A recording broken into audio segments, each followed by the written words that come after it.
तो ओके, आज हम न्यूम सिटी की जो एग्ज़िबिशन लगी हुई है जद्दा में, उसे देखने आए थे। मेरा एक्सपीरियंस ये है कि ये एक तसव्वुराती जो दुनिया एक ऐसा शहर बनाया जा रहा है जो कि बिल्कुल ख़यालों पर मबनी है। ख़यालों को अगर तस्वीरों को जमा करके प्रैक्टिकली उसको अमली जामा पहनाने का कोई काम कर रहा है तो वो मोहम्मद बिन सलमान हफ़िज़हुल्लाह ने मेरे ख़्याल से इस शहर के बनाने में किया है। न्यूम सिटी वो तसव्वुराती दुनिया है जिसको मैं शायद मुस्तक़बिल में अगर दुनिया इसी तरीके से सिकुड़ती हुई चली जाए और ऊपर उठती हुई चली जाए आसमान की तरफ, तो दुनिया के बसने वालों के एक जगह भी, स्पेस भी हमें मिल जाएगा और दूसरी फ़िज़ा भी, जो दिल्ली और हमारे मुल्क की सबसे बड़ी प्रॉब्लम है पोल्यूशन की, वो भी ख़त्म हो जाएगी। तो ये बहुत कामयाब तरीन इंशाअल्लाह ताला प्रोजेक्ट रहेगा और मेरी दुआ है कि अल्लाह ताला हमें मरने से पहले इस प्रोजेक्ट को मुकम्मल हम देखें और हमारे बच्चे इसमें रिहाइश पजीर हों। आने वाली नस्लें, सऊदी अरब में जो लोग बच्चे पैदा हुए हैं, कम से कम उन्हें न्यूम सिटी अपने आंगन में बसाने का कोई एक ऐसा प्लान लेकर आए जो यहाँ पर वो इस सिटी को भी जिस तरीके से सऊदी अरब को उन्होंने खिदमात दी हैं, न्यूम सिटी को भी उसी तरह से खिदमात दें। बहुत शुक्रिया। بنفسي معكم تسنيمة نهاري، حكون مرشدتكم خلال هذه الرحلة من خلال الشاشات الموجودة على الجانب الأيمن والأيسر. حنتعرف على مشروع نيوم والمشاريع المصاحبة له. أتمنى أنكم تستمتعوا فيها. نيوم، رؤية المستقبل الجديد. أرض بكر شمال غرب المملكة على مساحة 26,500 كيلومتر مربعا من الصحراء والأودية والجبال والسواحل. ميدان نابض بالتجارب وموطن لنخبة العقول لتجسيد أفكارهم الرائدة في عالم حقيقي يسمعه الخيال. رؤية منطلقة وتنفيذ بدأ في أول مدن ومناطق نيوم. أوكسيجون، بوابة التصنيع المتقدم، تجمع بين منهجيات الفواكه.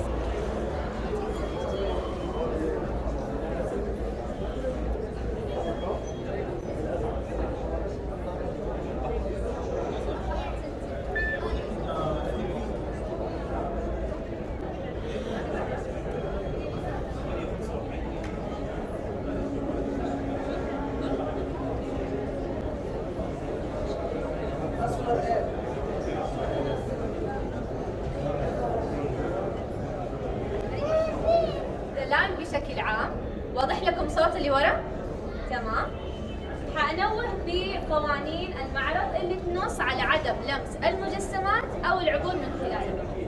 بالإضافة لأنه عندنا اليوم في رحلتنا 6 محطات، في كل محطة يوجد باركود خاص فيها باللغة العربية في حال حابين تحتفظوا بالمعلومات. التصوير مسموح، بس نتمنى انكم ما تصوروا الموظفين، يعني عادي حتى انت تصوروا بين يدك. طيب. لكن البقية نتمنى انه بس وشهم ما يجي. طيب اوكي.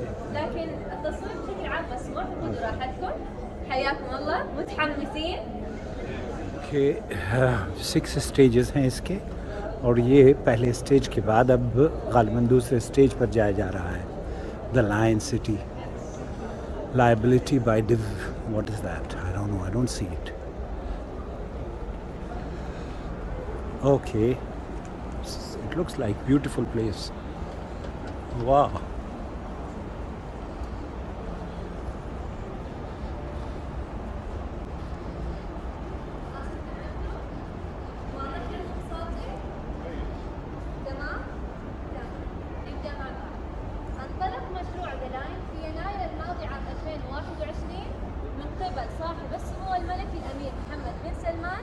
ولي العهد ورئيس مجلس إدارة نيوم.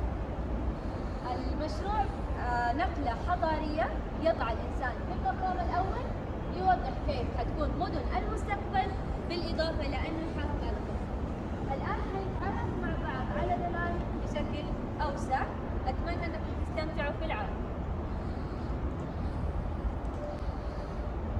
تعيش البشرية منذ زمن بعيد في مدن ملوثة تفتقد الفاعلية وتتجاهل الطبيعة، واليوم انطلقت ثورة حضارية ستغير كل ذلك. تخيل مدينة تقليدية يتركز سكانها في منطقة واحدة ويهدي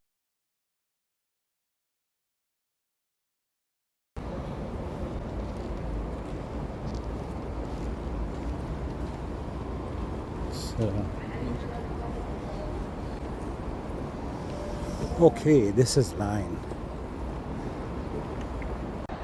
يمتد المشروع من خليج العقبة إلى مطار نيوم الدولي حوالي 170 كيلومتر. 170 كيلومتر يعني كأننا نقول إحنا رايحين من جدة للطائف. من جدة للطائف كم تأخذ المسافة؟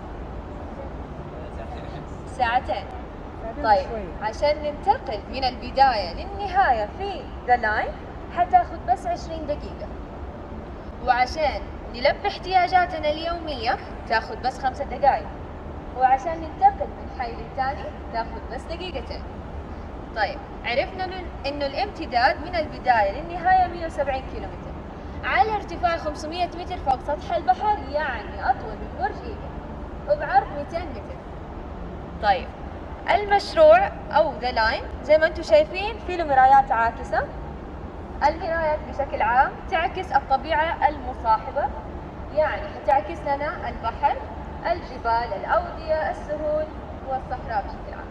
يعني احنا ما حنشوف انه في مراية من بعيد، حنشوف انه في الطبيعة. يعني تخيل مع بعض انه حنشوف في بحر، ما حشوف انه في مراية. حقرب ححس انه في شيء غريب هنا، بس ايش هو؟ في حاجة غريبة. لما نقرب بشكل أوسع ممكن نلاحظ انه في شيء هنا، بس ايش هو ما نعرف. طيب المشروع يشيل 9 مليون نسمة، ويحافظ على الطبيعة زي ما قلنا بنسبة 95%، ويعتمد على الطاقة المتجددة، بالإضافة إلى أنه زيرو جرافيتي، يعني منعدمة الجاذبية. كيف يعني منعدمة الجاذبية؟ تفضلوا معي نتعرف مع بعض من خلال النموذج.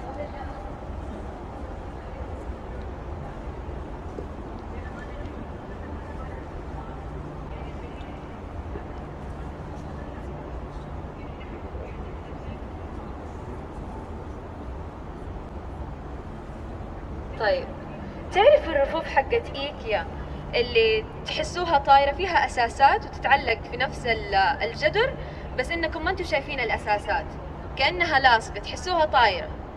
عرفتوا النموذج؟ تحسوه طاير بس هو مو طاير. برضو نفس الشيء عندنا في ذا لاين، زي ما انتم شايفين الاساسات حتكون ورا ما هي واضحة. الابنية نعتبر هذا سكن، مبنى سكني معلق عشانه مرتفع، فبسبب الارتفاع يسموه انه منعدم الجاذبيه. لكن هو احنا ما احنا طايرين ولا احنا في الفضاء، بس انه كتعبير مجازي لانه مرتفع ومعلق فيسموه منعدم الجاذبيه. طيب امامنا الان 4 مجتمعات، يعني 4 احياء توضح لنا كيف حتكون لاين الأماكن، يعني بشكل عام الأحياء كيف حتكون ذا لاين، لكن حنتعرف عليها بشكل أوسع خلال المحطات القادمة، لأنه إحنا مو بس عندنا 4، عندنا 13 مجتمع. فهنا حنشوف صورها كيف حتكون في المستقبل زي ما انتم شايفين في الجهة اليمين، وفي الجهة اليسار حاعطيكم مدة 5 دقائق تطلعوا على اللوحات وتصوروا إذا حابين، وبعدين نستكمل رحلتنا ونتعرف على باقي المجتمعات بشكل أوسع. Okay, thank you. الله يعافيكم.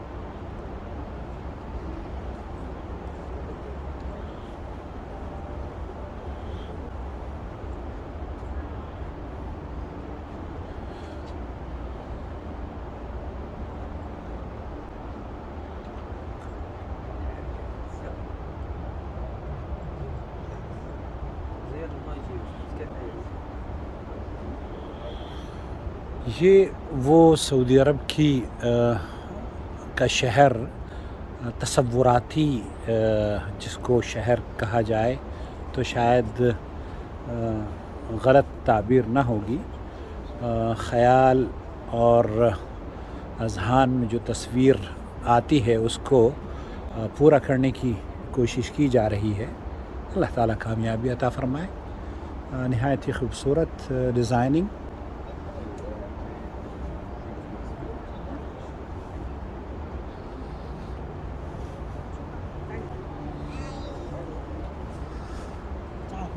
पूरी लाइन सिटी के बारे में कहा जाता है कि ये तकरीबन 170 किलोमीटर के फासले पर बनाई जाएगी और एक एंड से लेकर दूसरे एंड तक ये जिस तरीके से जद्दा से ताइफ की डेस्टिनेशन है उतनी दूरी इसकी है। और साथ ही साथ ये जो चौड़ाई है इसकी कहा जाता है कि 200 मीटर की चौड़ाई होगी। यहाँ मैं वो लाइव नहीं कर रहा। हाँ मुझे पता है। ये चौड़ाई 200 मीटर है। ये चौड़ाई नहीं, हाँ ये चौड़ाई 200 मीटर है। ला जी इसकी चौड़ाई नहीं इसकी चौड़ाई 200 मीटर। हाँ इसकी चौड़ाई। हाँ ये जो लाइन है इसी लाइन में ऐसे ये देखें ये जो इधर है ये चौड़ाई 200 मीटर है। ओके समझे आप। और ये जो ब्लॉक्स हैं हाँ। ये अलग अलग आर्किटेक्ट्स ने डिज़ाइन कर रहे हैं। यहाँ पे ये एक डिज़ाइनर है, ये एक डिज़ाइनर है और ये अलग डिज़ाइनर है ये वाला। ठीक है, काइंड तो ऑफ सेपरेट कॉलोनीज। हाँ हर कॉलोनी का एक वो है ब्लॉक, तो वो अलग अलग डिज़ाइनर्स ने डिज़ाइन करा है। Basically this is the line from here till there. जी 170 kilometre. Yes 170 kilometre. And this thickness is 200 metre. जी, और आपको वहाँ से और वहाँ तक जाने में 20 मिनट लगेंगे। 20 मिनट। हाँ, हाइपर लूप के ज़रिए। ये जो नज़र आ रहा है ये हाइपर लूप मेट्रो सिस्टम होगा सर। ओके, मतलब इसी के अंदर लोग बैठ के और ट्रैवल करेंगे। Travel from one end to another end और टू अप के लिए अलग है और one end to other end अलग। ये मरीना है, ये प्रोजेक्ट के बीच में है। المارينا هذه حتكون في قلب ذا لاين، حتكون قلب ذا لاين، معلم عالمي ووجهة عالمية زي عندنا برج ايفل نادي बेसिकली يخوت. इतनी सी शिप होगी और ये उसका हाइट है। وكل ما قربنا كمان حنشوف التفاصيل اللي حتكون جوة المارينا. ये मॉडल 2 स्केल है और वहाँ से अंदर से एक बड़ी क्रूज शिप जा सकती है। المارينا مجهزة بكل الاحتياجات، فيها حيكون سكن، فيها سوبر ماركت، فيها عيادة، فيها كل احتياجاتنا اليومية. ये मरीना है। ونقدر نوصل لها خلال 5 دقائق. تفضلوا معاي من هذه الجهة عشان تشوفوا شكل المارينا بشكل أجمل وتقدروا تصوروا. بما إني شايفتكم كلكم متحمسين تصوروا، تعالوا من دي الجهة أفضل. ये कश्ती पकड़ने जा रही है बच्ची।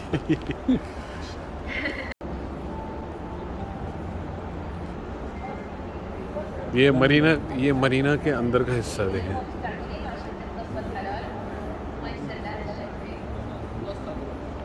500 मीटर हाइट है इसकी।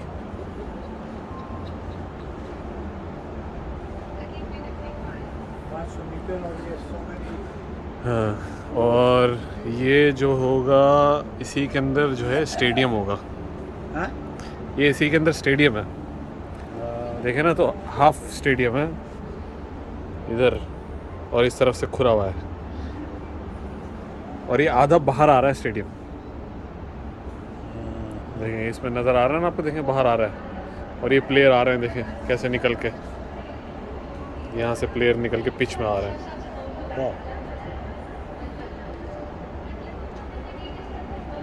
ये इसका कंस्ट्रक्शन सीक्वेंस है। तो पहले ये सुराख करेंगे, ऐसे एक्सकवेशन करेंगे, निकालेंगे, फिर उसकी जो है स्पाइन बनाएंगे बीच में मरीना की।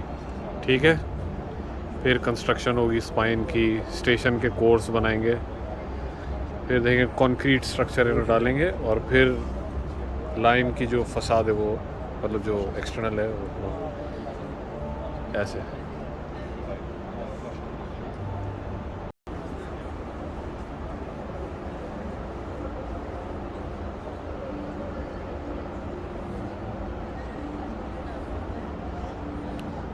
समझ आया आपको कि क्या हो रहा है क्या इधर? है ये लंदन, लॉस एंजलिस, न्यूयॉर्क?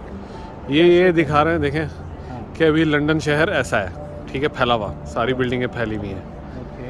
तो अगर लंदन में अप्लाई करेंगे लाइन की मेंटालिटी कि लाइन की तरह कैसे रहना है, ओके। तो ये सारी बिल्डिंगें ऐसे उठ के एक जगह जमा हो जाएंगी, समझे आप? ओके। ये ऐसे एक जगह जमा हो जाएगी, ओह, ठीक है। राइट। और जो बाकी जगह है वो हरियाली फैल जाएगी वहाँ पे, ब्यूटीफुल। और ये ऐसे रहना शुरू कर सकते हैं आप। फ्यूचर। जी। ओके।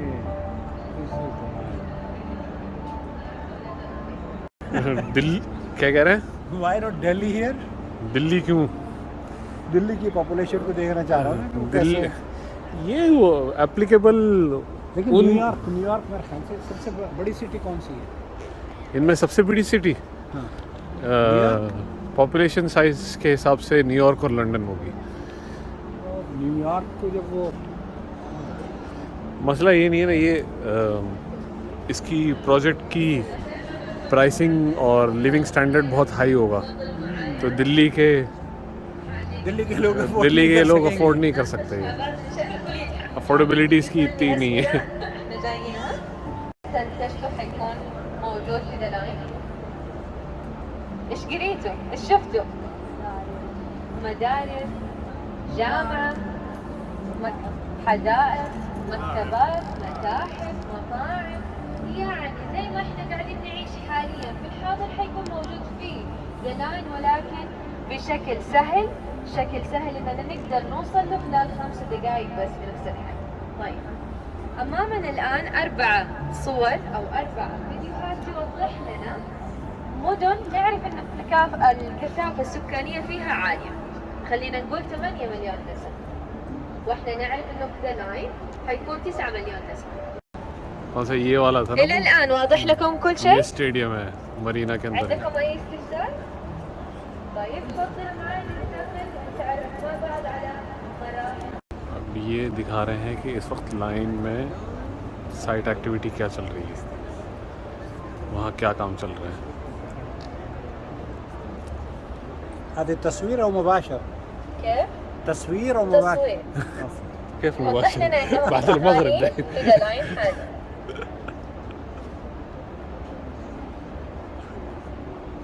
كيف؟ كم فيها عامل؟ ما أعرف كم فيها عامل بس أكيد كثير، أكيد كثير. تاريخ معين؟ للأسف لا. قلنا في المرحلة الأولى حيبدأوا إنشاء إيش؟ نراجع مع بعض المارينا، وحيكون مكانها زي ما احنا شايفين هنا. بعد المارينا حينشئوا إيش؟ المطار، زي ما شايفين هناك مكان المطار.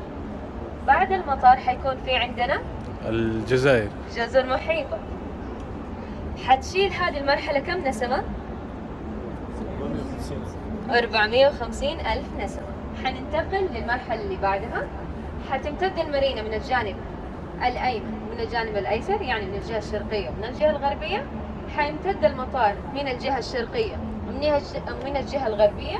حيصير عندنا نتوء أو كانتيليفر حنتعرف عليه في المحطة القادمة. حيصير عندنا كمان جزر محيطة متنفس لسكان نيوم وسكان دلاين بشكل عام. هذه المرحلة كم تشيل نسمة؟ 2 مليون. 2 مليون نسمة. طيب انتقلنا للمرحلة الثالثة. المرحلة الثالثة حيكون اللاين اكتمل زي ما انتم شايفين ويشيل 9 مليون نسمة. طب لاحظتوا في المجسم شيء غريب؟ نسبة 95%. فطبعا ما حنضر الجبال، فسوينا نفق من تحت يوصل للجهة اليمين والجهة اليسار. तो ये लाइन जो है यहाँ से लेके تحت الأرض نفق. वहाँ तक आता है, وما पहाड़ حيكون तक। فيه سكن، حيكون और फिर بس जहाँ पहाड़ आ जाते हैं बीच में, تنقل عشان يوصلوا للمطار. वहाँ वो लाइन إلى الآن الصورة कट के واضحة और لكم दूसरी كلكم؟ तरफ पहाड़ के दूसरी तरफ शुरू होती है। लेकिन تفضلوا معي نستكمل. लेकिन यहाँ पहाड़ में इस तरफ से लेके और वहाँ तक जाने में हाइपर लूप या ट्रेन, ये पैसेज रहेगा, हाइपर लूप होगा इधर, लाइन यहाँ पे ख़त्म हो जाएगी, लेकिन इसी के थ्रू क्योंकि पहाड़ की हाइट आई थिंक सो वो लेवल जो है वो ऊपर आ जाता है ना, तो फिर वहाँ तक जाएगी।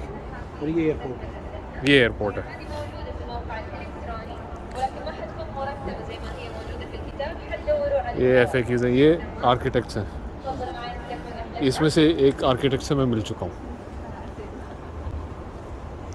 मैंने देखिए खूब हिमल ब्लाउ उस तरफ से लेफ्ट, मेरे पिछले प्रोजेक्ट में था ये आदमी।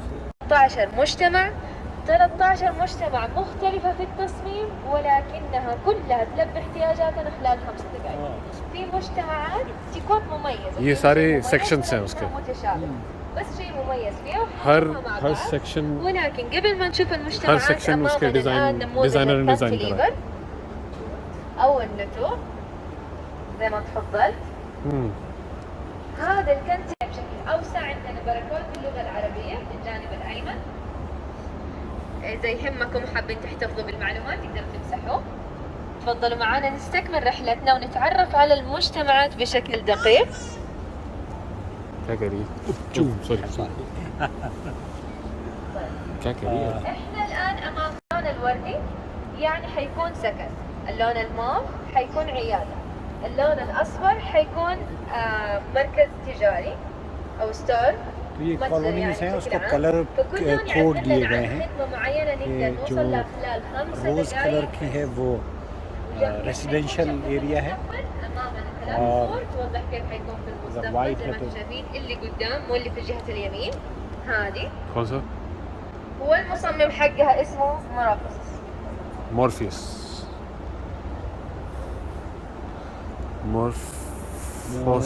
मॉर्फोसिस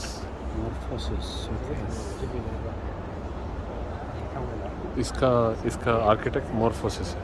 تفضلوا معي. कॉलोनी के colour code different than others, हाँ हर हर सेक्टर के कलर कोड जो हैं वो डिफरेंट। ओके بس ما حنفصح عنها الآن، حتتعرف عليها في المستقبل. تمام.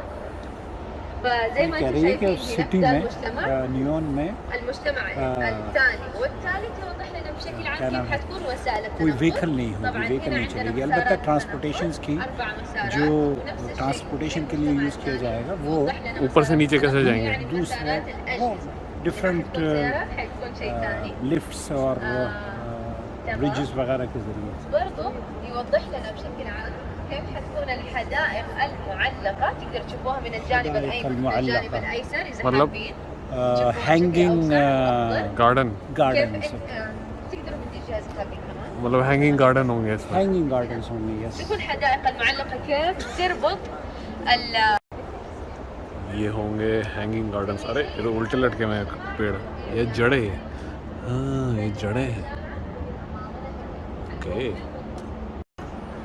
يعني جامعتي حتكون في نفس الحي، حوصل لها خلال 5 دقائق، ما يحتاج اوبر، ما يحتاج كريم، ما يحتاج اتعب نفسي ابدا. خلاص في سكن طلاب، في سكن موظفين، كل احتياجاتي موجودة في نفس المكان واقدر اوصل لها خلال 5 دقائق بس. क्या اريح करिए? من كذا فيه؟ ما اتوقع. المجتمع واحد من جهة للجهة الثانية 5 دقائق. عشان اروح من المجتمع هذا للمجتمع الثاني حياخذ دقيقتين بس. لا من في نفس المجتمع. عشان اوصل للاحتياجات قصدك؟ أيه. ايوه عشان اوصل للاحتياجات حتاخذ 5 دقائق بس. مشي، مو مشي. بوسائل تنقل، مشي. تمام. ओके वही कह रही है تفضلوا कि معي نتعرف जो على कॉलोनी المجتمع है उस कॉलोनी के अंदर आप 5 मिनट में अपनी तमाम अशिया का हुसूल आसानी से कर सकेंगे, और इसके अंदर कोई ऐसी ट्रांसपोर्टेशन भी नहीं होगी जो कि गाड़ी वाड़ी चलेगी। आप बिल्कुल वॉकिंग इजीली वॉक करके अपनी जो चीज़ें हैं वो ज़रूरत की चीज़ें 5 मिनट के अंदर अंदर हासिल कर सकेंगे। ये यूनिवर्सिटी है, नियॉन यूनिवर्सिटी, इसी के अंदर हॉस्टल्स और पढ़ाई सब इधर ही है। पढ़ाई और सारी चीज़ें इसके यहाँ होगी। यहाँ पर ये जो लाइट है ये उसकी है ट्रांसपोर्टेशन वगैरह की, और ये ऊपर जाने के लिए है। माशाल्लाह बिल्कुल ये दुनिया है। حق الطبيعة. والقسم الثاني يدرس شفنا الطبيعة بشكل عام. كيف حيكون شكله في المستقبل؟ أمامنا صور توضح كيف حيكون شكله في المستقبل. طبعا احنا حابين نشوف المجتمع بالكامل مو جزء منه، أمامنا المجتمع بالكامل كيف حيكون شكله. والله حاجه قويه.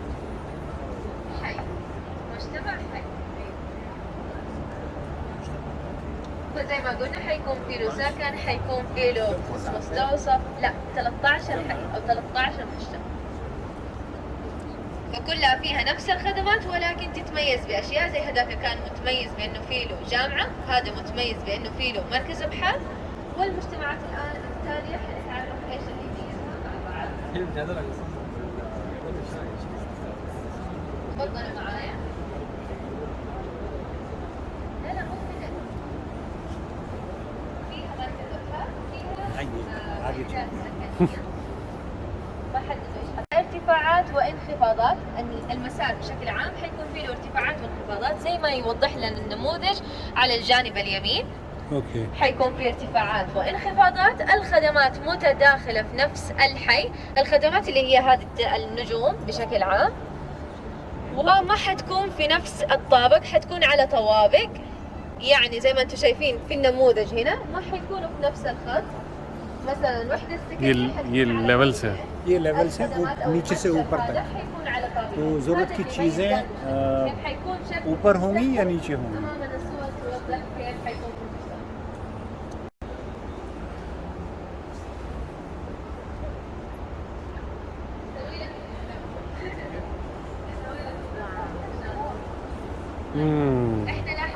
ये गार्डन्स हैं। المجتمع بيوضح لنا المساحات الخضراء هذه حتكون تنمي البستنة، ثقافة البستنة بشكل عام والمشي، بالإضافة إلى أنه في له جزء مختلف عن باقي المجتمع. في نادي تمثيل، حيكون في أكواريوم، حيكون في متحف. برضو من الجهة الثانية حيكون في يوغا، منطقة لليوغا، हेल्थ केयर فاللي يميز جيم. هذا المجتمع area بشكل عام الجزء الترفيهي الموجود فيه. انتوا لو تركزوا في التفاصيل الدقيقة حيظهر لكم هنا اليوم. محلك هنا. أنا محلي في كل زي ما انتم شايفين كيف حيكون شكل المجتمع بشكل يعني كيف حيكون क्या إلى الآن عندكم أي استفسار؟ क्या कह रही है تفضلوا معي ننتقل للمجتمع اللي بعده من فضلك بدون لا. ये पूरी इसमें लाइटिंग जो होगी वो सिर्फ सूरज की लाइटिंग होगी, कोई भी एक्सटर्नल लाइटिंग नहीं होगी इधर। اللي يميز هذا المجتمع انكم كأنكم عايشين جوة غابة، وفي نفس هذه الغابة في مسار نهر زي ما انتم شايفين، जैसे कि आप ومسطحات خضراء. केव में जंगल में रहते हैं। ايوه، ومسطحات خضراء، وتقدروا تتنقلوا من الجهة اليمين للجهة اليسار زي ما انتم شايفين. فاللي يميزه الغابة طبعا ما حيكون غامق زي ما انتم شايفين في دي الحداثة المعلقة، ومسارات المشاة من الجهة اليمين ومن الجهة اليسار. يوضح لكم كيف من تحت يقدروا يطلعوا لفوق. إذا ما أنتم قادرين تشوفوا من خلال ذا النموذج، أمامنا النموذج مصغر برضو يوضح لنا مسارات التنقل كيف حتكون. شايفين تحت كيف مسارات التنقل؟ أيوة، حلزونية. حتقدروا تطلعوا من خلال هذه المسارات أو في درج أو في مصاعد بشكل عام.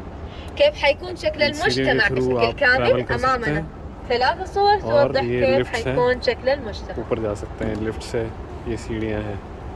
إلى الآن عندكم أي استفسار؟ منيو تفضلوا معي نتعرف عليها مع بعض. ये सारे जो हैं यहाँ पे पेड़ और पौधे इस इलाकों में होते हैं, इस टाइप के। और दुनिया की मुनफरिद नौइयत की।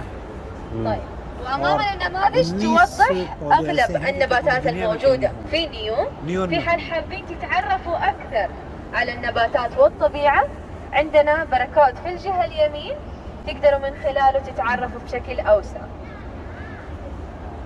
وين جابوها طيب؟ منقرضة ولقوها سبحان الله في نيو. أيوه. follow the guide. كذا انتهت رحلتنا. أتمنى أنكم استمتعتوا معايا وإني وضحت المشروع بالطريقة اللي تليق فيه. حيكون في نهاية الرحلة في استعلامات تقدروا من خلالها تكتبوا اقتراحاتكم التطويرية للمشروع، لأنه ما حيكون بس بجدة، حيروح للرياض، حيروح للشرقية ولمدن المملكة بشكل عام. ففي حال عندكم أي اقتراحات कैसा रहा? शबाब सलाम वालेकुम। कैसा रहा एक्सपीरियंस आपका? एक्सपीरियंस एक्सीलेंट माशाल्लाह, nice presentation and complete tour और आइडिया मिल गया है कि न्यूम सिटी नियोम जो द लायन के नाम से जानी जा रही है, एक सऊदी अरब ही नहीं बल्कि पूरी दुनिया के लोग फ़ख्र महसूस करेंगे। और I think credit goes to MBS। माशाल्लाह तबारकल्लाह, बहुत खूबसूरत प्रोजेक्ट है और अल्लाह से दुआ है कि अल्लाह ताला कामयाबियाँ अता फरमाए नज़र बद से बचाए। उसमें क्या क्या है सर्वे में? वाह क्या सीना है ये आप बिल्कुल बीच पे ज़बरदस्त अजीब लग रहा है ये। चेंज समझ आया आपको? आप मुझे देख रहे हैं ना अभी, पीछे से भी साफ पीछे से ऐसा नजर आ रहा है, देखो यूं करके सुर सुर सुर सुर, अभी आप ऐसे आ रहे हैं जुप जुप, पता नहीं ऐसा लग रहा है कि आप बीच में खड़े हुए हैं लाइव। मेरा नहीं नजर आ रहा होगा। हाँ में नहीं चले चले। 3 मेरे व्यूअर्स, मुझे लगता है कि ये वीडियो आपको पसंद आएगी। न्यूम सिटी के बारे में आपने बहुत वीडियोस देखी होंगी, लेकिन इस तर्ज पर जो प्रेजेंटेशन हमने और नवाफ ने आपकी खिदमत में पेश करी है, उसको देखने के बाद लाइक भी कीजिए और हमें अपने कमेंट्स में बताइएगा कि ये आपका इस वीडियो का जो सफ़र रहा है वो कैसा रहा है। बहुत शुक्रिया इस वीडियो को देखने का।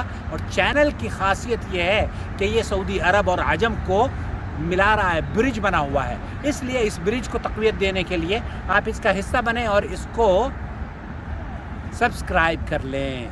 शुक्रिया।